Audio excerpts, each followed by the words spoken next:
Vanessa. Bonjour Laura. Alors Vanessa, donc tu es experte chez ABB. Qu'est-ce qui se passe aujourd'hui sur le marché en termes de rechargement des véhicules électriques? Alors déjà, pour reparler de la recharge électrique, Laura, il faut déjà comprendre les usages. Et j'ai pour habitude de les classer en trois. On a d'abord la recharge à domicile, chez soi. La recharge qu'on appelle à destination, donc c'est au bureau, sur un parking de centre commercial, à l'hôtel par exemple. Et puis ensuite le en route. Le en route, c'est sur les stations d'aire d'autoroute ou les stations-service. Une fois qu'on a parlé d'usage, on va ensuite parler de différentes puissances. On parle beaucoup de la charge lente, mais aussi la charge rapide et ultra rapide. Donc quand on est chez soi, en fait, ça ne sert à rien d'avoir forcément une charge ultra rapide, on est plutôt sur de la charge lente. Et première information importante, non, on ne se branche pas sur sa prise domestique en 220 volts au risque de sérieusement dégrader son installation électrique, mais on opte plutôt soit pour une prise renforcée, soit pour une borne murale qu'on appelle aussi wallbox. Et pour ce faire, rien de plus simple, on appelle son installateur électricien qu'on connaît bien, et puis on a une installation qui varie entre 1000 et 1500 € que l'on peut avoir chez soi. Donc c'est le prix pour avoir sa station-service à domicile et ne plus avoir la corvée d'aller à la pompe à essence si comme moi vous êtes tête en l'air et vous êtes tout le temps sur la réserve. Et alors en matière de recharge rapide justement, quelles sont les innovations chez ABB? Alors effectivement, on a différentes solutions de charge rapide ou ultra rapide.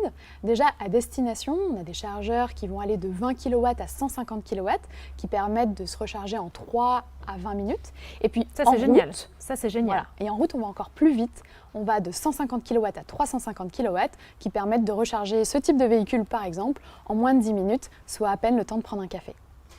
Et donc là, on est vraiment sur une amélioration de la puissance, d'une part, parce qu'on suit la tendance en fait, des constructeurs d'avoir toujours plus d'autonomie. Et puis, on va aussi aller vers plus d'évolutivité. Ça, c'est très important pour la pérennité des installations, parce qu'on sait bien que les investissements en bornes de recharge doivent au moins durer 10 ans. Et donc, il faut qu'on soit en mesure de charger aussi les véhicules de demain. Et donc, au niveau du réseau, on en trouve où des bornes à rechargement rapide aujourd'hui? Alors, c'est une très bonne question. Pour tous ceux qui ont peur de la panne sèche, aujourd'hui, il faut savoir que le maillage du territoire français est déjà important puisqu'on retrouve plus de 34 000 points de charge un peu partout. Et d'ici à la fin d'année, on devrait compter jusqu'à 100 000 points de charge disponibles sur les stations d'autoroute par exemple, mais aussi dans les grands centres commerciaux qui ont tous pris des engagements en faveur du développement de la borne de recharge rapide. Donc plus de panique, si j'achète un véhicule électrique et que je me dis j'ai beaucoup de route à faire, je vais pouvoir me recharger facilement. Effectivement, demain on peut faire Paris-Nice en se rechargeant sur l'ensemble du territoire.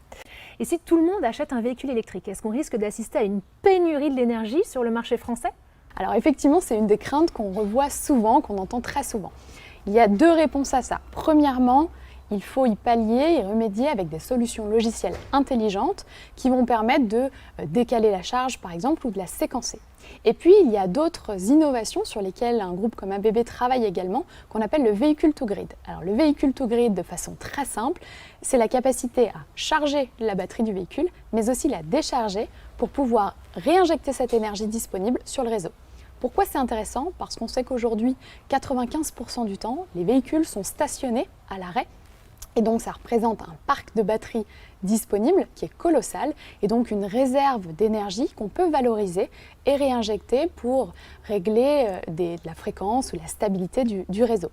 Ça c'est vraiment quelque chose qu'on déploie et qui n'est pas de la science-fiction, qui va être disponible dès à présent puisqu'on déploie de premières bornes véhicules to grid avec un de nos partenaires sur le territoire français. Et donc forcément Vanessa, quand on pense batterie, véhicule électrique, rechargement, tout de suite, il nous vient en tête l'histoire de la pollution. Alors je sais que vous mettez en place plein de choses. Vous faites quoi chez ABB? Alors effectivement, il y a deux volets qu'on a tendance à présenter. D'une part, réduire les émissions de gaz à effet de serre. Et ça, c'est important parce que quand on sait que le secteur du transport en France représente 28% des émissions de gaz à effet de serre, c'est vraiment un pilier sur lequel il faut travailler. Donc la mobilité électrique est une réponse en faveur de cette transition énergétique.